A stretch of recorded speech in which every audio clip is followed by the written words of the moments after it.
pregação de domingo. Domingo eu comecei a ministrar esta palavra e hoje nós vamos continuar falando de Isaías 40. Ajuda o seu irmão do lado a encontrar, chame ele para ler com você, caso ele não trouxe a Bíblia. Isaías 40.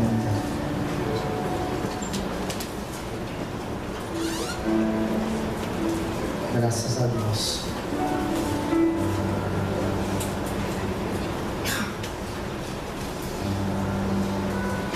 Vamos lá? Posso ler? Que já encontrou? Diga amém? Amém. Versículo 12. Quem mediu com o seu punho as águas e tomou a medida dos céus aos palmos, recolheu uma medida do pó da terra, pesou os montes e os outeiros em balanças? Quem guiou o Espírito do Senhor? E quem conselheiro o ensinou? Ou quem tomou o conselho para que lhe desse entendimento, lhe mostrasse as veredas do juízo, e lhe ensinasse a sabedoria, e lhe fizesse notório o caminho da ciência? Eis que as nações são consideradas por ele a gota de um balde, e como o pó miúdo das balanças. Eis que lança por aí as ilhas como a uma coisa pequeníssima. Nem todo Líbano basta para o fogo, nem os seus animais bastam para os holocaustos.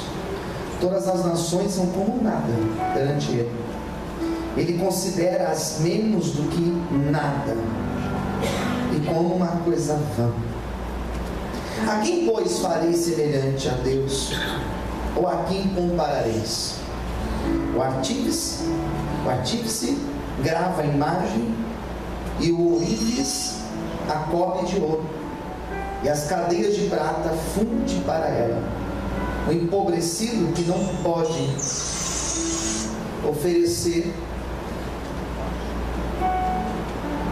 Vamos de novo.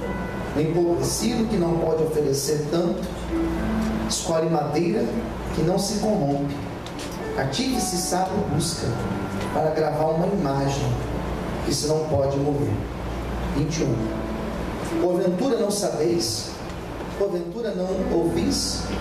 Ou desde o princípio se vos não notificou? Isso mesmo.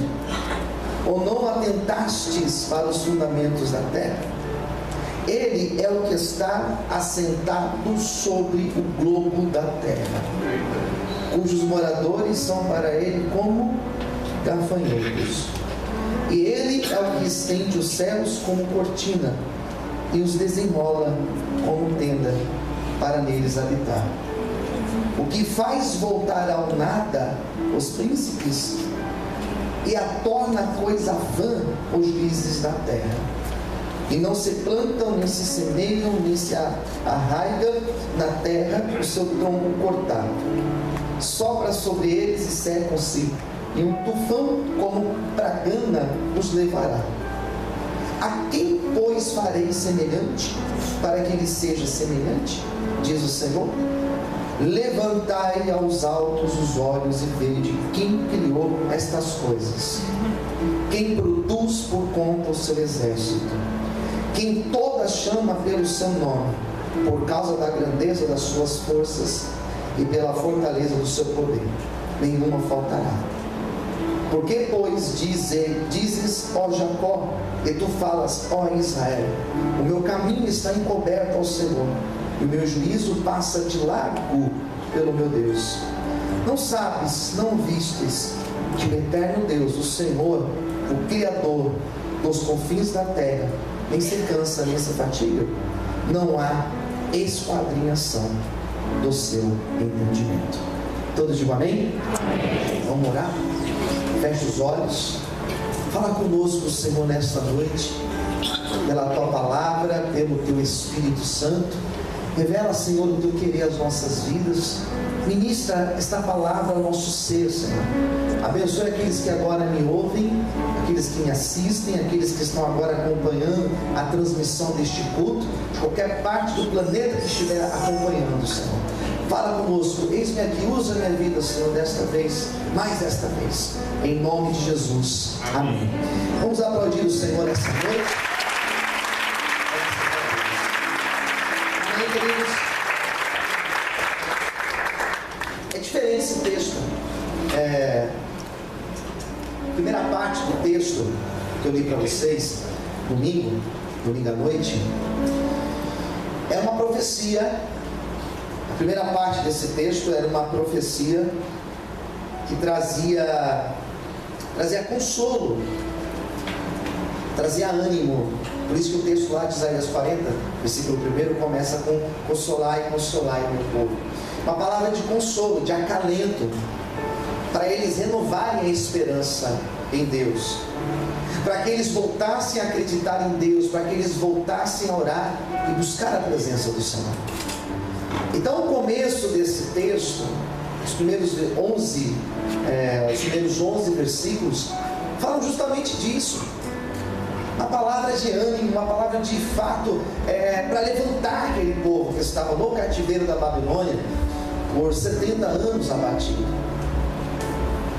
Mas o interessante é que esse povo que estava no cativeiro, eles ouviram dizer que eles deveriam renovar sua fé. Eles ouviram dizer que eles deveriam buscar a Deus, voltar a buscar a Deus, que eles deveriam se curvar perante Deus, reconhecendo os seus pecados, pedindo perdão dos seus pecados, tendo uma mudança, buscando uma nova vida. Mas talvez alguém dizia: quem é Deus? Porque diferente daquela primeira leva que foi para o cativeiro, entenda, 70 anos significa o quê? Que aqueles que foram no primeiro momento levados já tinham morrido. E essa palavra, na verdade, não era para aqueles que tinham ido para o cativeiro, mas era para aqueles que tinham nascido no cativeiro. Quem está entendendo? Diga bem. Olha para mim. Eram pessoas que tinham nascido no cativeiro, que diferente daqueles que tinham sido levados para o cativeiro, eles não tiveram a experiência de ir ao templo, de aprender no templo e de desenvolver uma espiritualidade que naquela época girava em torno da lei e do templo. Então esses que estavam lá no cativeiro recebendo essa palavra eram pessoas que sabiam quase nada sobre Deus. E quando você não sabe sobre Deus, você tem dificuldades para se relacionar com Deus. Quando você não entende sobre Deus, você tem dificuldades de desenvolver uma espiritualidade na presença do Senhor.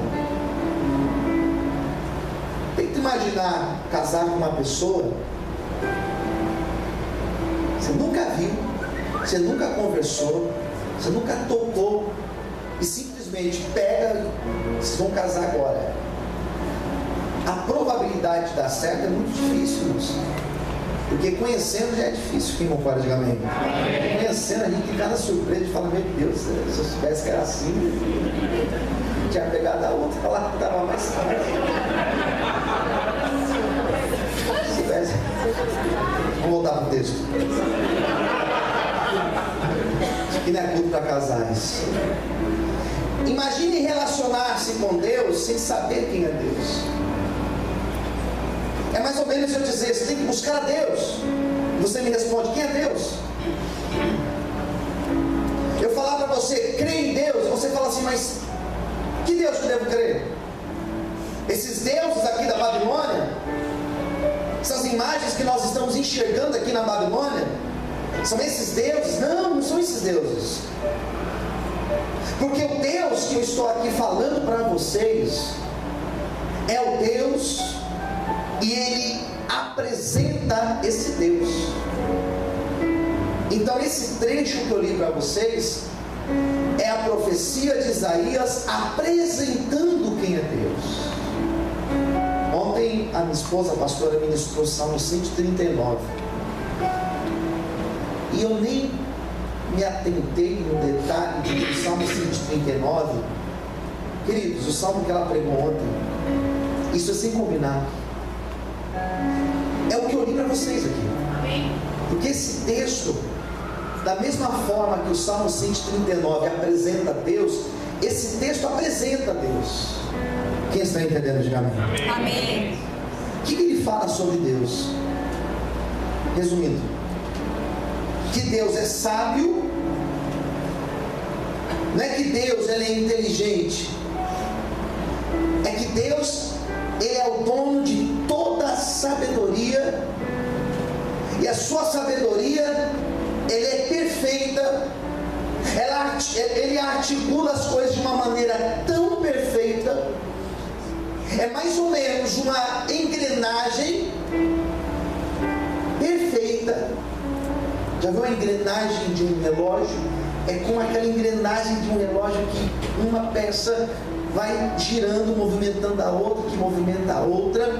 A sabedoria de Deus, ela faz com que todas as coisas funcionem de forma como a gente pode imaginar um relógio. Ele vai apresentar esse Deus com uma grandeza. Eu acho lindo a poesia do texto. O texto vai dizer que Deus está assentado no globo da terra. O texto vai dizer que os homens para Deus são como gafanhotos. Grandeza de Deus. O texto vai dizer que as nações é como uma gota d'água dentro de um balde. Imagine você pegar um balde, jogar a água do balde, e quando você desvira, tem uma gota lá dentro. Essa gota são as nações, aos olhos de Deus. Quem está entendendo, diga amém. É como ele compara ao pó de uma balança. Sabe o que é isso? Você pega lá o trigo, você pega, sei lá, farinha, açúcar, joga na balança, e você tira da balança aquele pó que sobra. Deus olha para as nações e vê como aquele pó que sobrou ali, nada. É essa grandeza de Deus que Isaías está explicando para eles. Isaías está dizendo: vocês estão abatidos, vocês estão desanimados, vocês não creem no poder de Deus, mas o Deus que estou apresentando para vocês é esse Deus aqui, que é grande, que é sábio, que é majestoso, e Ele é o Deus que criou todas as coisas.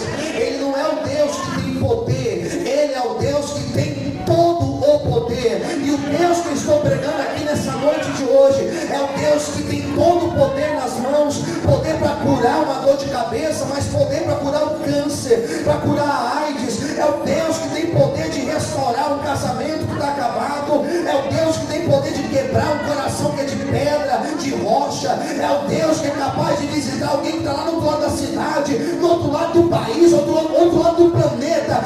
Esse é o Deus onipresente que nós estamos aqui orando e profetizando, amém, queridos? Por isso nessa noite, levanta a tua mão para o céu. Por isso nessa noite, não limite os teus horizontes, não limite os teus sonhos, porque o Deus que você serve é um Deus grande, Ele é poderoso, Ele pode fazer todas as coisas na tua vida, amém? Você pode aplaudir o Senhor e glorificar a Deus. Aplaude o Senhor mais forte. Glória a Deus. Passou para um amém. Quem entendeu, diga amém. É isso que ele fala de Deus. Deus é só isso, pastor? Não. É impossível falar o que é Deus na sua totalidade. Mas Deus é isso, e é muitas outras coisas que a gente não sabe. E ele vai dizer que além de Deus ser tudo isso, Isaías 40 diz o seguinte: Ele está conosco. Na verdade, Deus não nos abandonou aqui. Nós não estamos abandonados aqui. Deus não te abandonou na sua prova, é isso? Diga para o seu irmão do lado, Deus, diga com voz bonita, diga assim, Deus não te abandonou na tua provação. Diga assim, nas provações que você tiver até o último dia do ano, diga assim, em todas elas, a presença de Deus estará com você, te ajudando. Amém? É aquela palavra que eu ministrei no domingo. Ele é o pastor que acompanha as ovelhas no deserto. A presença de Deus estará contigo todos os dias desse ano, na verdade, todos os dias da sua vida. Amém? Você pode aplaudir e exaltar a Deus por isso. Glória a Deus. Mais fortes as palmas, amém, queridos? Glória a Deus. Daí, eu vou entrar no texto. Daí Isaías vai dizer o seguinte: Deus, Ele é extremamente sábio. Explicação de Isaías. Ele é extremamente sábio. Ele que criou todas as coisas que existem, que vocês possam imaginar. E todas as coisas que Deus criou, Ele criou com um propósito. Então não é errado eu chegar aqui e falar que Deus tem propósitos em todas as coisas. Que também eu não fui criado, você não foi criado sem um propósito. Existe um propósito de Deus para Ele ter criado você. Quem entendeu? Diga amém. Pastor, existe um propósito de Deus na minha dor? Existe. Existe um propósito de Deus, pastor, no meu desemprego? Existe. Existe um propósito de Deus na situação daquela mulher que está ali vivendo aquela dificuldade, aquele homem que está ali desempregado naquela prova? Existe um propósito de Deus? Acredito que sim. Se todas as coisas foram criadas com um propósito, existe um propósito em tudo. Essa minha ideia não é uma ideia que é bem resolvida hoje em dia e aceita por todos. Nem todo mundo acredita nisso. Existem alguns teólogos que acreditam que Deus deu corda na terra. Sabe aqueles brinquedinhos de corda? Soltou. Agora vocês se virem. Sabe aquele carrinho que você puxa e solta? Vai embora, agora você se vira. Alguns acham que Deus cria o homem e solta e fala assim, agora é com vocês, agora vocês se viram. Porém existem outros que acreditam que não, que Deus cria e tudo que acontece, tudo que cria, existe um propósito, e um propósito que é bom e excelente. Nas palavras de Paulo, Paulo diz o seguinte acerca disso: tudo coopera para o nosso bem, tudo tem um propósito bom de Deus na nossa vida, que hoje eu não entendo, mas amanhã de alguma maneira eu vou ver que de fato existe um propósito de Deus, amém? E é isso que eu quero que você entenda nessa noite, que o Deus que você serve, Ele é tão grande, Ele é tão sábio, Ele é tão maravilhoso, Ele é tão perfeito, Ele é tão soberano, que tudo que Ele fez existe um propósito, amém? Tudo que acontece existe um propósito. Aquilo que aconteceu ou aquilo que acontecerá nesse ano até o final dele, haverá um propósito bom e excelente do Senhor para a tua vida. Se você recebe esta palavra, dá glória e aplauda o Senhor essa noite, em nome de Jesus. Aplauda o Senhor mais forte. Glória a Deus. Isaías destaca, queridos, no versículo 13, a pergunta é o seguinte: quem guiou o Espírito do Senhor? Quem guiou o Espírito do Senhor? E que conselheiro o ensinou? Quem que ensinou o Espírito do Senhor? O que o texto está dizendo sobre o Espírito de Deus e sobre a ação do Espírito de Deus? Lembra do começo do texto? Isaías 40, versículo 1. Consolai meu povo,